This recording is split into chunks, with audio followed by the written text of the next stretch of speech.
विद्यार्थियों, पिछले व्याख्यान में हमने भारत में सूफी मत के विकास और प्रेमाख्यान काव्य परंपरा के संबंध में चर्चा की थी।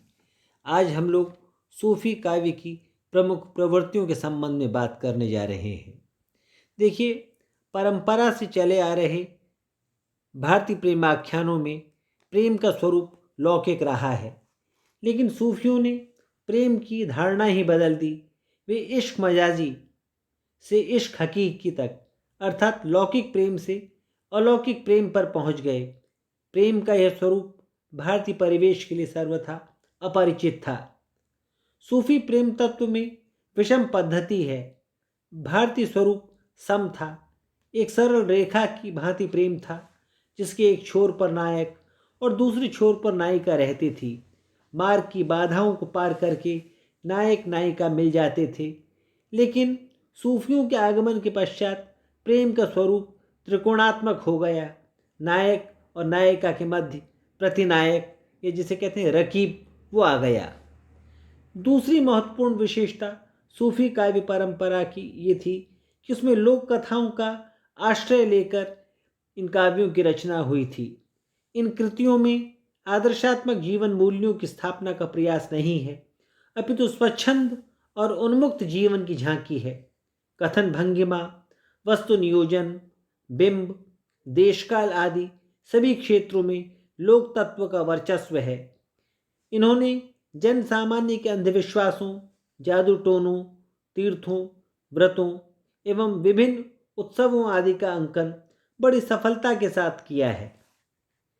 सूफी प्रेमाख्यानक काव्य परंपरा की एक विशेषता यह है कि इन प्रेम गाथाओं में इतिहास और कल्पना का सुंदर समन्वय दिखाई पड़ता है।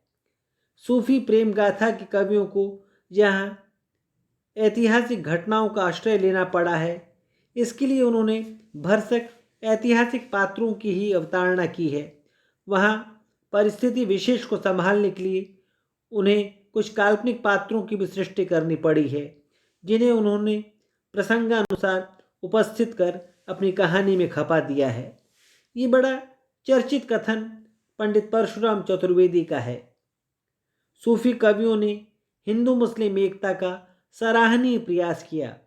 इन कवियों ने हिंदू घरों में प्रचलित कहानियों को लिया और उनके द्वारा अलौकिक प्रेम की व्यंजना की। डॉक्टर रामस्वरूप चतुर्वेदी ने जायसी की कविता पर विचार करते हुए इस संबंध में लिखा है कि कविता मात्र सांप्रदायिक नहीं होती। मुसलमान होकर हिंदू शौर्य की गाथा दिल्ली के सुल्तान के विरुद्ध एक नाजुक प्रसंग है, पर जायसी ने पद्मावत के चित्रण में एकदम खरे उतरे हैं। यहाँ दोनों पक्षों को पूरे आदर और आत्मीयता के साथ उनके द्वारा उल्लेख किया गया है। इसी प्रकार आचार्य रामचंद्र शुक्ल ने सूफी कविता के महत्व को रेखांकित करते हुए लिखा है कि ऐसे समय में कुछ भावुक मुसलमान प्रेम के पीर की कहानियाँ लेकर साहित्य के क्षेत्र में उतरे।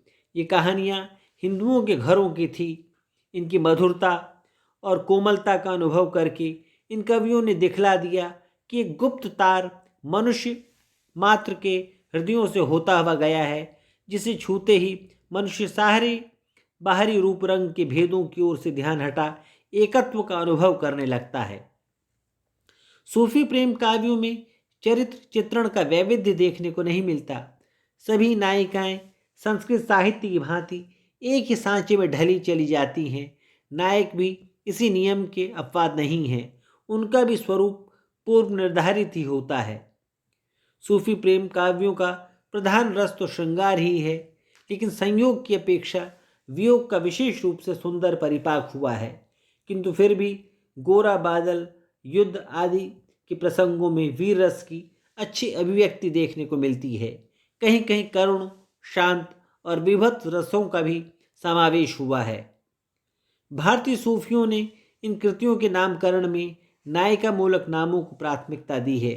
सूफियों ने चंदायन, मृगावती, मधुमालती, पद्मावत, चित्रावली, चित्ररेखा आदि नाम नायिकाओं के आधार पर रखे हैं। सूफी प्रेम काव्यों की भाषा प्रायः अवधी है। उस्मान पर भोजपुरी का प्रभाव है। कहीं कहीं ब्रज का प्रभाव भी देखने को मिल जाता है। सूफी प्रेमाख्यानों में दोहा और चौपाई छंदी अधिक मात्रा में प्रयुक्त हुए हैं। इनके साथ ही सोरठा, सवैया और बरवे का भी प्रयोग हुआ है। सूफियों ने समासोक्ति का प्रयोग बहुत अधिक किया है। उपमा, उत्प्रेक्षा और रूपक भी इनके प्रिय अलंकार हैं। समग्रतः कहा जा सकता है कि लोक रंजन एवं लोक मंगल दोनों ही दृष्टियों से सूफी प्रेमाख्यान काव्यों का विशेष महत्व है। सूफी कवियों ने हिंदू और मुसलमानों के बीच ऐक्य स्थापित करने का जो स्तुत्य प्रयास किया है, उसके लिए उनका युग युग तक स्मरण किया जाएगा।